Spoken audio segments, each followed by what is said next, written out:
ಅಣ್ಣವ್ರು ಹಾಡಿರೋ ಈ ಹಾಡನ್ನ ಕೇಳ್ಕೊಳ್ತಾ ಬೆಳೆದವನು ನಾನು. ಅಜಂತ ಎಲ್ಲೋರನ ನೋಡಬೇಕು ಅಂತ ಎಷ್ಟೋ ವರ್ಷಗಳ ಕನಸು. ಬಾದಾಮಿ ಐಹೊಳೆ ಅಂತೂ ನೋಡಾಯಿತು. ಅಜಂತ ಎಲ್ಲೋರನ ನೋಡೋಣ ಅಂತ ಅದಕ್ಕೆ ಒಂದಿನ ನಿಗದಿ ಆಗೇ ಹೋಯಿತು. ಬೆಂಗಳೂರಿಂದ ಔರಂಗಾಬಾದಿಗೆ ಫ್ಲೈಟ್ ಹತ್ಕೊಂಡು ಹೊರಟೇ ಬಿಟ್ಟೆ. ನೋಡೋಣ ಅಜಂತ ಹೇಗಿದೆ ಅಂತ. ಇವತ್ತು ನಾವು ಅಜಂತ ಕೇವ್ಗೆ ಬಂದ್ವಿ. ನಿನ್ನೆ ಎಲ್ಲೋರ ಮುಗಿಸ್ಕೊಂಡು. ಸೊ ನಾವು ಈಗ ಮೊದಲೇ ಸ್ಟೆಪ್ ತಗೊತಾ ಇದ್ದೀನಿ. ವಾಟ್ ಎಕ್ಸೈಟೆಡ್, ಹೇಗಿದೆ ನೋಡೋಣ. ಅಜಂತ ಕೇವ್ಸ್. ಅಜಂತ ಕೇವ್ಸಲ್ಲೇ ಸಾವಿರಾರು ವರ್ಷಗಳ ಕಾಲ ಹಿಂದೆ ಬೌದ್ಧ ಧರ್ಮಕ್ಕೆ ಸೇರಿದಂಥ ಕೇವಲ್ಲೇ ತುಂಬ ಒಳ್ಳೊಳ್ಳೆ ಪೇಂಟಿಂಗ್ಸ್ ಮಾಡಿದ್ದಾರೆ ಅಂತೆ. ಸೊ ಅಜಂತ ಕೇವ್ ಬಂದು ರಾಕೆಟ್ ಟೆಕ್ನಾಲಜಿ ಕೇವ್ ಜೊತೆಗೆ ಪೇಂಟಿಂಗ್ಸು, ಇದೆರಡಕ್ಕೂ ಫೇಮಸ್ಸು. ಸೊ ನೋಡಿ, ಹಿಂದ್ಗಡೆ ಫುಲ್ ದಟ್ಟವಾದ ಕಾಡು ಕಾಣಿಸ್ತದೆ. ಹೆಂಗಿದೆ ನೋಡಿ, ಸಖತ್ತಾಗಿದೆ. ಅಜಂತದು 200 ವರ್ಷ ಹಿಂದೆ ಒಬ್ಬ ಬ್ರಿಟಿಷ್ ಅಧಿಕಾರಿ ಹುಲಿ ಬೇಟೆ ಆಡೋಕ್ಕೆ ಬಂದಿದ್ದಂತೆ. ಬೇಟೆ ಆಡ್ತಾ ಆಡ್ತಾ ಹುಲಿ ಇಲ್ಲೆಲ್ಲೋ ಕೇವ್ ಒಳಗಡೆ ಕಳೆದೋಯ್ತಂತೆ. ಅವಾಗ ಏನು ಮಾಡಿದ್ರು ಅಂದರೆ, ಅದನ್ನು ಹುಡ್ಕೊಳ್ತಾ ಹೋದಾಗ ಈ ಕೇವೆಲ್ಲ ಸಿಕ್ತಂತೆ. ಆವಾಗ ಅದನ್ನು ರೀಡಿಸ್ಕವರ್ ಮಾಡಿದ್ದು. ಎಷ್ಟೋ ಸಾವಿರಾರು ವರ್ಷಗಳ ಹಿಂದೆ ಮುಚ್ಚಿ ಹೋಗಿ ಕಾಣೆಯಾಗಿತ್ತು, ಯಾರಿಗೂ ಗೊತ್ತಾಗ್ತಿರ್ಲಿಲ್ಲ. ಕಾಡು, ದಟ್ಟವಾದ ಕಾಡು ಬೆಳ್ಕೊಂಡು ಮುಚ್ಚಿ ಹೋಗಿತ್ತು. ಪಾಲ್ಕಿ ಪಾಲ್ಕಿ ವಯಸ್ಸಾದವ್ರು ನೋಡಬೇಕಂದ್ರೂ ಸಮಸ್ಯೆ ಇಲ್ಲ. ಈ ಥರ ಒಂದು ವ್ಯವಸ್ಥೆ ಇದೆ ಇಲ್ಲಿ. ನೋಡ್ರಿ ಕಾಡು ಹೆಂಗಿದೆ, ಸಖತ್ತಾಗಿದೆ. ಇಲ್ಲಿಂದ ನಮಗೆ ಎಂಟ್ರಿ ಇದೆ ನೋಡಿ. ಕೇವ್ ಕಾಣಿಸ್ತಾ ಇದೆಯಾ? ಸೂಪರಾಗಿದೆ ನೋಡಿ. ಇದು ನನ್ನ ಫೇವ್ರೆಟ್. ಇದು ಹೋಗೋಣ ಹತ್ರ, ಅಲ್ಲಿ ಹೇಗಿದೆ ಅಂತ ನೋಡೋಣ. ನೋಡ್ರಿ, ಕಾಡು ಮಧ್ಯದಲ್ಲೇ 200 ವರ್ಷ ಹಿಂದೆ ಸಿಕ್ಕಿದ್ದು, ಫುಲ್ ಕಳೆದೋಗಿತ್ತಂತೆ. ಸೂಪರ್ ಅಲ್ಲ? ತುಂಬ ವರ್ಷಗಳ ಹಿಂದಿಂದ ಅಜಂತ ಎಲ್ಲೋರ ಬಗ್ಗೆ ಕೇಳಿ ತಿಳ್ಕೊತಿದ್ದೆ. ಅದು ನೋಡಬೇಕು ಅಂತ ತುಂಬ ಆಸೆ ಪಟ್ಕೊಂಡಿದ್ದೆ. ಕಣ್ಣಾರೆ ನೋಡಬೇಕು ಅಂತ ಇವತ್ತು ಬಂದಿದ್ದೀನಿ. ಎಂಜಾಯ್ ಮಾಡ್ತಾಯಿದ್ದೀನಿ ನೋಡಿ ಅದ್ರ ಬಗ್ಗೆ. ವಾವ್, ಇದೊಂಥರ ಇದೆಲ್ಲ ಪ್ರಪಂಚದ ಒಂದು ಅದ್ಭುತಗಳು ಇದೆಲ್ಲ. ಆ ಕಾಲಘಟ್ಟದಲ್ಲಿ ಸಾವಿರಾರು ವರ್ಷಗಳ ಹಿಂದೆ ನೋಡಿ ಹೇಗೆ ಮಾಡಿದ್ದು. ಇದು ರಾಕ್ ಕಟ್ನಿಂಗ್ ಟೆಕ್ನಾಲಜಿ ಅಂತಾರೆ ಇದಕ್ಕೆ. ಬಂಡೆನ ಕೊರೆದು ಮಾಡುವಂಥ ಗುಹೆಗಳು. ಬೌದ್ಧರು, ಜೈನಿಸಮ್, ಹಿಂದೂಯಿಸಮ್. ಇದು ಕೇವ್ ನಂಬರ್ 1 ಅನಿಸುತ್ತೆ. ಇಲ್ಲಿಗೆ ಎಂಟ್ರಿ ಕೊಡೋಣ. ಸಖತ್ತಾಗಿದೆ.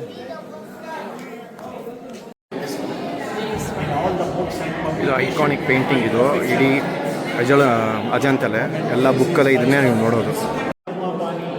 ಇದು ಪ್ರಪಂಚದ ಒಂದು ವೆರಿ ಫೇಮಸ್ ಪೇಂಟಿಂಗ್. ಇದು ಮೊನಾಲಿಸಾ 500 ವರ್ಷಗಳ ಹಿಂದೆ ಮಾಡಿದರೆ, ಇದು 5th ಇಂಡಿಯಲ್ಲಿ ಏನೋ ಮಾಡಿದ್ದಾರಂತೆ. ಅಷ್ಟು ಫೇಮಸ್ ಪೇಂಟಿಂಗ್ ಇದು. ಪ್ರಪಂಚದಲ್ಲೇ one of the most famous painting.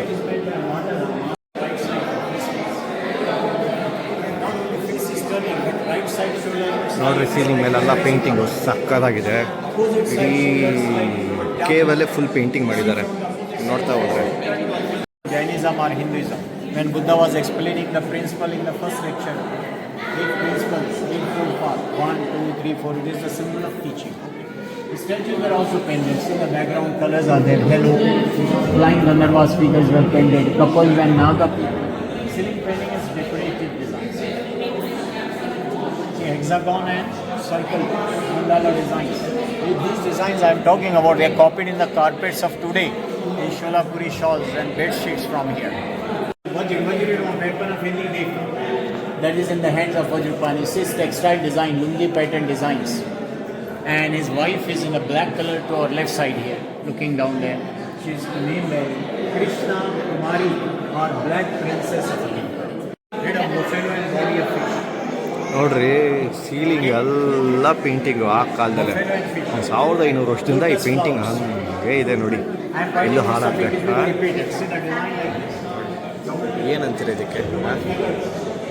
Beautiful ನೋಡಿ, ಇದು ಕಸ್ಟರ್ಡ್ ಅಪ್ಪ ನೋಡಿ, ಸೀತಾಫಲ ಹೆಂಗಿದೆ ನೋಡಿ.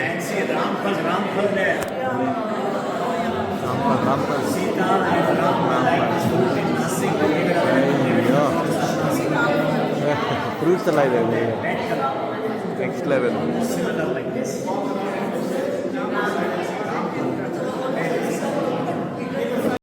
ಇದು ಪರ್ಷಿಯನ್ ಕಿಂಗು ಮತ್ತು ಕ್ವೀನ್ ಅಂತೆ ನೋಡಿ.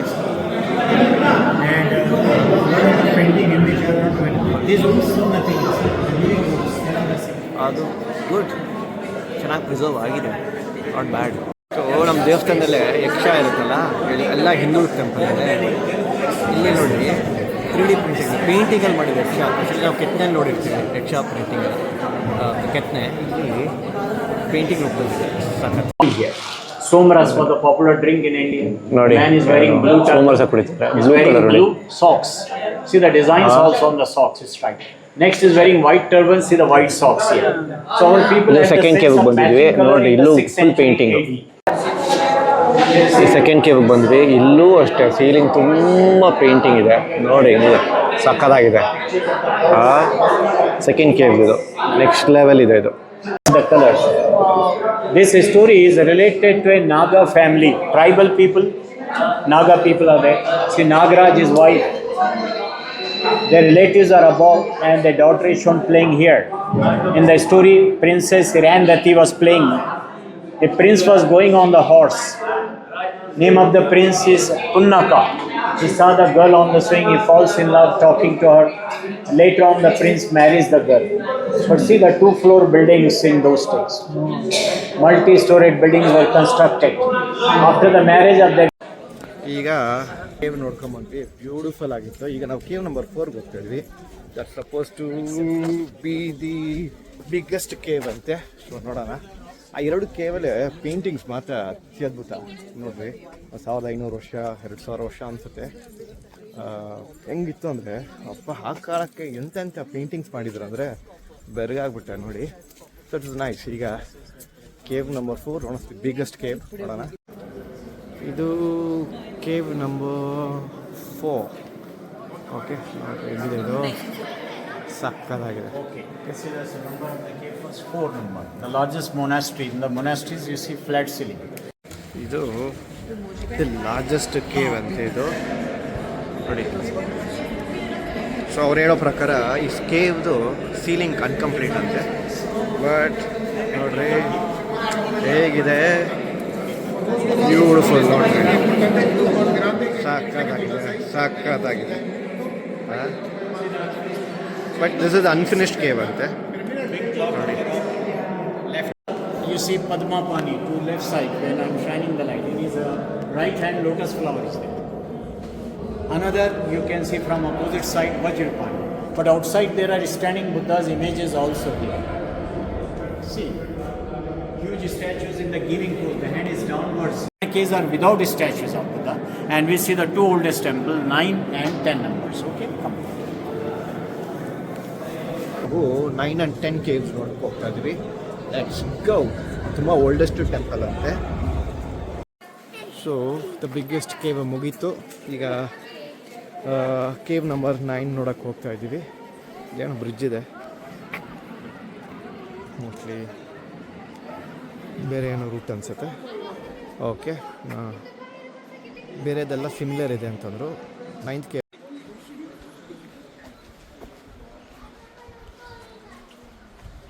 ಈಗ ನಾವು 9th 10th ಹೋಗ್ತಾ ಇದ್ದೀವಿ ನೋಡಿ. ಬರ್ತಾ ಇದ್ದರೆ ನಿಮಗೆ ಹಿಂಗೆಲ್ಲ ಕೇವ್ ಸಿಗುತ್ತೆ. ಸೊ ಮೇಜರ್ ಕೇವ್ನೆಲ್ಲ ಕವರ್ ಮಾಡಿಕೊಂಡು ಇದೆಲ್ಲ ಬೇಡ ಅಂತಂದ್ರು ಬರ್ತಾ ನೋಡಿ ಅಂತಂದ್ರೆ ಎಲ್ಲ ಸಿಮಿಲರ್ ಆಗಿದೆ ಅಂತ. ಇಂಪಾರ್ಟೆಂಟ್ ಕೇವ್ಸ್ನೆಲ್ಲ ಕವರ್ ಮಾಡಿಕೊಂಡು ನಾವು ವಾಪಸ್ಸು ಆವಾಗ ಆಲ್ಮೋಸ್ಟ್ ಸಿಮಿಲರ್ ಇರುತ್ತಂದರು. ಸೊ ಆದರೂ ಬಂದಿಲ್ಲ, ಅದು ನೋಡೋಣ ಅಂತ.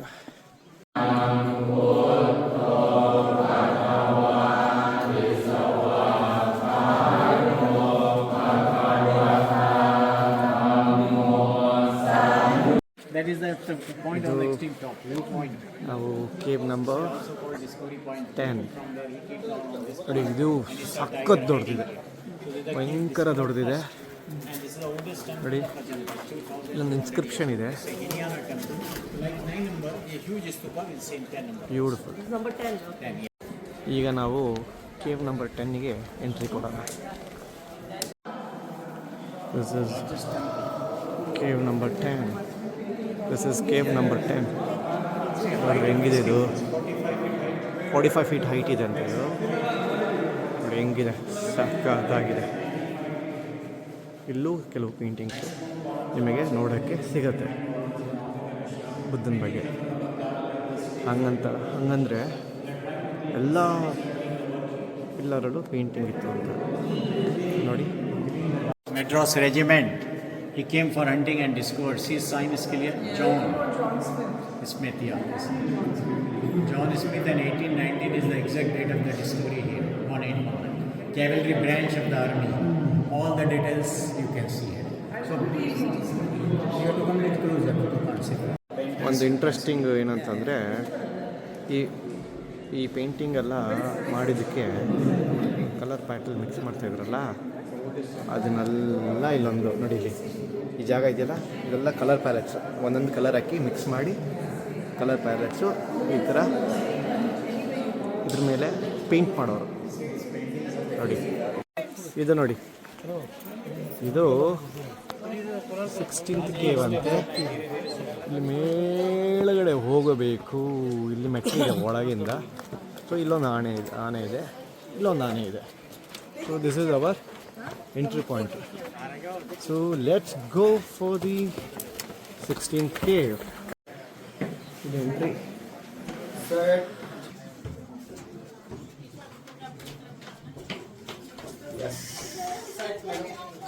ಒಂದು ರನ್ನಿಂಗ್ ರೇಸ್ ಮಾಡೋದು.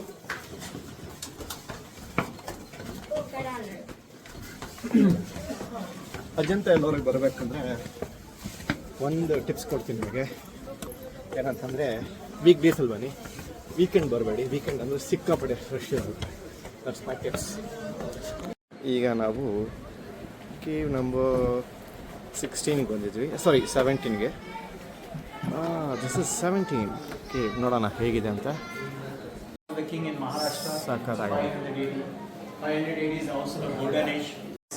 This did not get spoiled, so it was damaged. Lower part damage, this was painting up to bottom. The renowned painting of Apsara is here often seen us and heard the story. She fell unconscious. Later on, the queen went in the forest to see that elephant. Then she found only the dead body of the great being. What happened to elephant? When he broke all the 6 tusks, he died. Blood was coming out from his mouth. So his sacrifice is shown in the story in the form of ಇದು ಈ white elephant. ಈ white elephant ಬಂದ್ಬಿಟ್ಟು ಬುದ್ಧದು ಇನ್ಕ್ಯಾರ್ನೇಷನ್. So Punarjanma. A couple is here. It's not visible. But you'll see this thing, everything. But now the important painting. Come closer to me and see.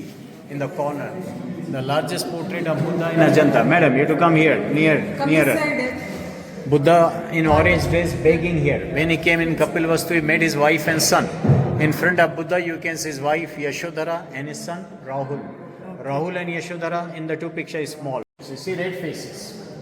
Rakshas, man-eaters are clear. King controlled the evil forces with the help of a man. You see the tantric or magician here. And finally won the battle. Victorious king is here. So such stories are common. But on the right side, island is shown. The small houses are in the island. People are safe in the houses. Outside, witches are killing them. See their ugly faces. In the horror movies of today, you'll find such faces.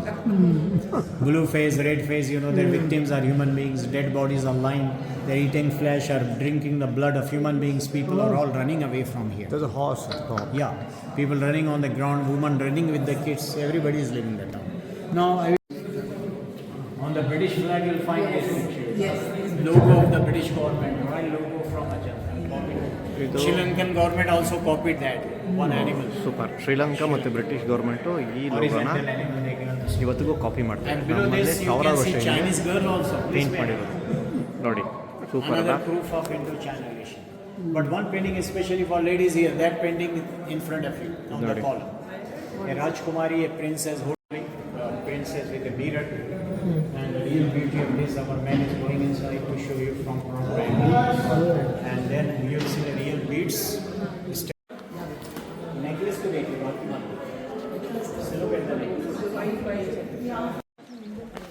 ನೋಡಿ cave ಇಲ್ಲಿಂದ ಇಲ್ಲಿವರೆಗೂ ನೋಡಿ ಹೇಗಿದೆ, super ಅಲ್ಲ? ಇಲ್ಲೊಂದು ನದಿ ಇದೆ, ನದಿ ಅದಾದಮೇಲೆ ಕೇವ್ ಇಲ್ಲಿಂದ ಸ್ಟಾರ್ಟ್ ಆಗುತ್ತೆ. ನಾನು ಮಿಡ್ಲಲ್ಲಿ ಇದ್ದೀನಿ, ಇಲ್ಲಿಂದ ಹೋಗಿ ಇಲ್ಲಿವರೆಗೂ ಇದೆ.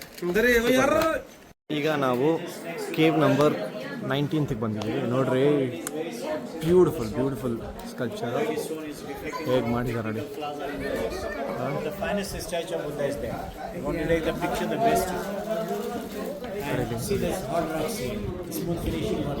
The hand of Buddha is always very long hand. It's a sign of great man called as Ajahn Bahu. Transparent dress of Buddha, you can see wrinkles of. But the problem in the rock, porous rock, and crack was there. This was crack. Later on, they filled the cracks afterwards. You know, this is the crack right from here. So this temple is Mahayana. So this is a Mahayana temple ಅಂತ. Rich carvings ನೋಡಿ, carvings ನೋಡಿ ಹೇಗಿದೆ, beautiful carve. So standing Buddha ಮತ್ತು sitting Buddha. ಈಗ next get into the entry of 19th. ಈ cave ನೋಡಿ ಸಕ್ಕತ್ತಾಗಿದೆ. ಇದು ಲಾಸ್ಟ್ ಕೇವಲ್ಲಿ ಇದ್ದೀವಿ. ಸೊ ಯೂಶ್ವಲಿ ಫಸ್ಟು ಕೇವು 200 ವರ್ಷ ಹಿಂದೆ ರೀಡಿಸ್ಕವರ್ ಆಗಿದ್ದು ಇದಂತೆ. ಯಾಕಂತಂದರೆ ಇದು ತುಂಬ ದೊಡ್ಡ ಎಂಟ್ರೆನ್ಸ್ ಇತ್ತು, ಹಾಗಾಗಿ ದೂರದಿಂದ ಕಾಣಿಸ್ತಾ ಇತ್ತಂತ. ಆ ಬ್ರಿಟಿಷ್ ಅಧಿಕಾರಿ ಈ ಪಾಯಿಂಟಿಂದ ನೋಡಿ ಮೇಲ್ಗಡೆ ಬೇಟೆಯಾಡಕ್ಕೆ ಬಂದಾಗ ಈ ಪಾಯಿಂಟಿಂದ ಅವನಿಗೆ ಈ ಒಂದು ಎಂಟ್ರೆನ್ಸ್ ಕಾಣಿಸಿತ್ತು. ಅವಾಗ ಇಲ್ಲಿ ಏನೋ ಇದೆ ಅಂತ ಗೊತ್ತಾಗಿ ಬಂದು ರೀಡಿಸ್ಕವರ್ ಮಾಡಿದ್ದು 200 ವರ್ಷ ಹಿಂದೆ. So that is the history of rediscovering of Ajanta caves.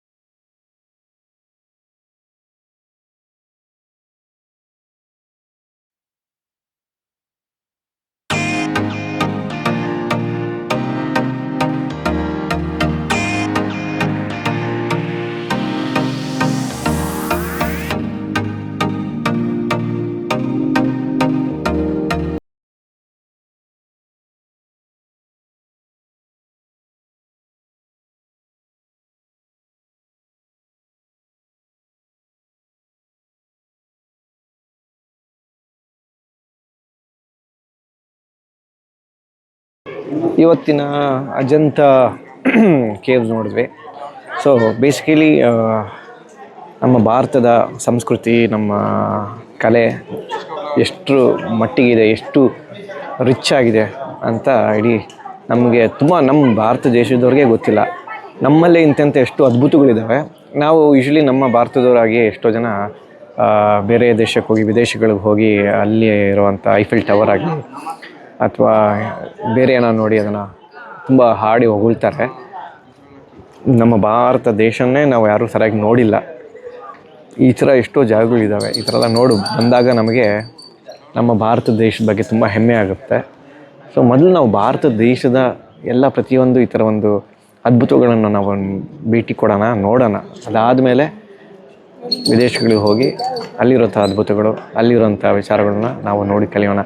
So ಇಲ್ಲಿರೋ ವಿಚಾರಗಳನ್ನೇ ನಮ್ಗೆ ಗೊತ್ತಿರಲ್ಲ, ನೋಡಿರಲ್ಲ.